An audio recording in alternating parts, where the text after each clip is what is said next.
Hello YouTube, Wycliffe Barrett here, Xplane dedicated. Today we're going to have a look at Compton Abbas by Orbex Simulation Systems. Absolutely beautiful airport, or airfield should I say, out in the Dorset countryside in southern England. It's approximately 2.7 miles from Shaftesbury and nestles in the beautiful Dorset countryside. Now then, this airfield is really difficult to find when you're flying. Look, can you find it?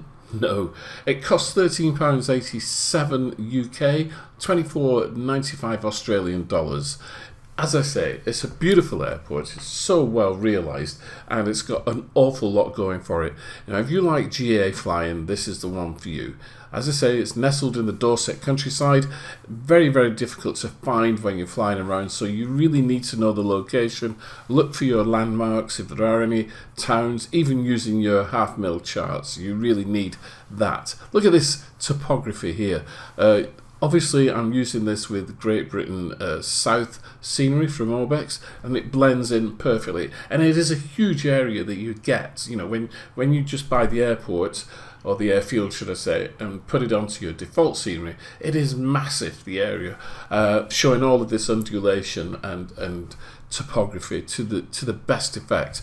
But for it to really look good, for it to really sparkle and shine, you really need the Great Britain True Earth South package. Anyway, moving on, let's just talk about this in a moment. It's Compton Abbas is known as being one of the friendliest and most picturesque airfields in the UK. I've actually flown in here with Bob Sidwick, the late Bob Sidwick. He and I flew from Campbell Airport down to Compton Abbas. We had a wonderful day down there and stopped off in the clubhouse and cafe to have something to eat, and I must admit the cakes there are absolutely delicious. It's in the real world, it's a thriving airfield with a fantastic flying club. They also do teaching there, of course. There are instructors and a flying school at Compton Abbas. As we zoom out here, you can see it. Right, it's right in the middle of that picture, but you know, you only have to look away and look back and you've lost it. I thought I'd try and fly a helicopter. I've been practicing in helicopters the last couple of weeks, and I thought I'd have a quick fly around. In doing so, once again, just doing some more practicing. As we all know, helicopters don't fly, they just beat the ground into submission.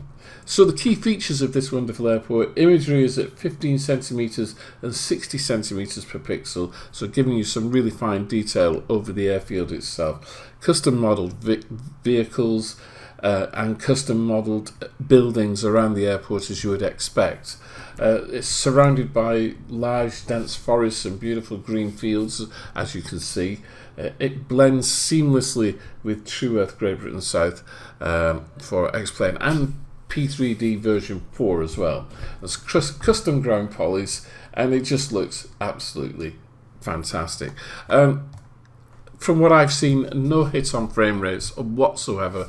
Very, very friendly FPS, and there's not an awful lot more really to say about the airport itself, because it is what it is. It's a small airfield in the middle of the countryside, in the Dorset countryside, but it is a joy to fly around here, especially if you've got True Earth Great Britain South. As you can see from this helicopter flight, you know, just looking out of the window, it does look really, really nice.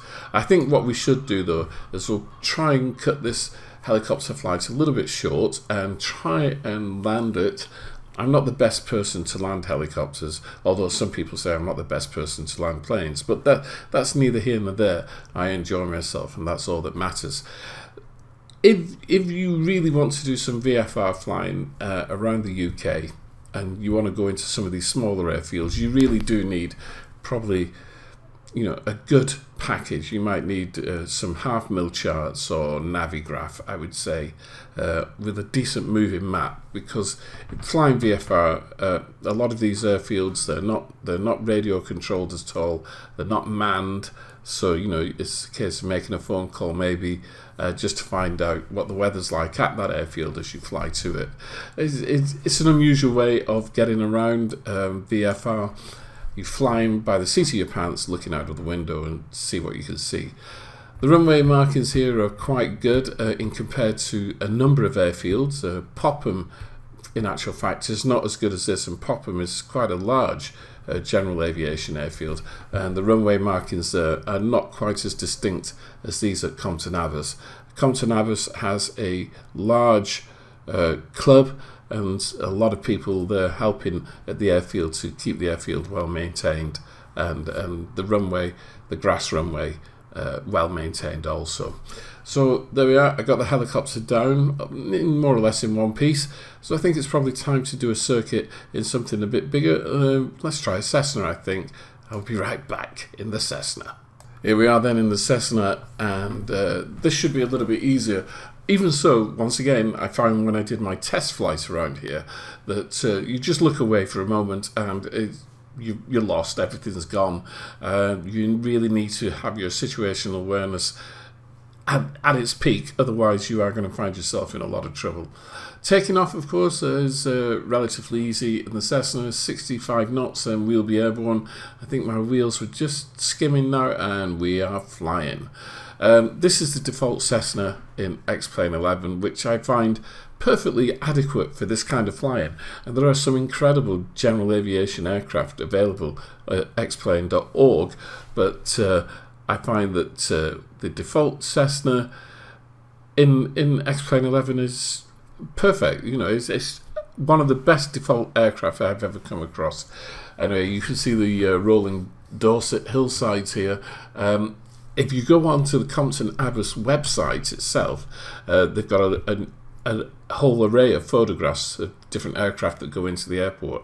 There's one photograph of a young woman sat at the table outside the cafe, and it must be about a foot deep in snow. So I'm pretty sure that the Dorset hillsides get quite a bit of snow based on that photograph. I've never seen it before, but I wonder, it probably snows down there every year because it's quite high country. You know, there's some beautiful valleys. I think it would be wonderful to walk around here. Anyway, as you can see, I'm trying to do a quick circuit, trying to keep the airfield in sight out of the right window there. Getting a little bit lost on occasions, trying to figure out where I am. So if you see this view, you know, I have no idea where the airfield is there. At that point, I was a little bit lost, but I managed to get back on track and come around in the circuit to do a landing on the airfield. So once again, I think if you're going to buy this one, it's well worth the money. Certainly at the moment, the exchange rate brings the price of this right down. Don't forget, you don't just get the airport, you get a huge surrounding area of countryside.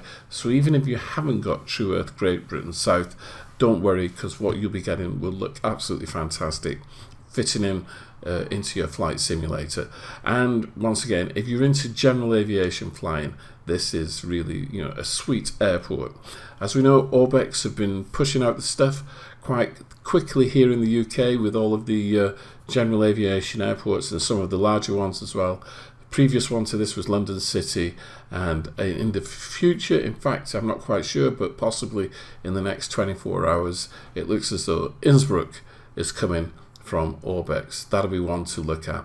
Anyway, hope you found the video useful and my ramblings about Compton Abbas interesting. If not, give me a thumbs down. If they were, give me a thumbs up. Don't forget, click on the subscribe button, hit the notification bell, and you'll be notified when videos go live. And also, as I say, keep hitting the like button. It helps me and it helps the channel. Thank you for watching. We'll see you all soon. In fact, we'll see you right here next time. Bye-bye.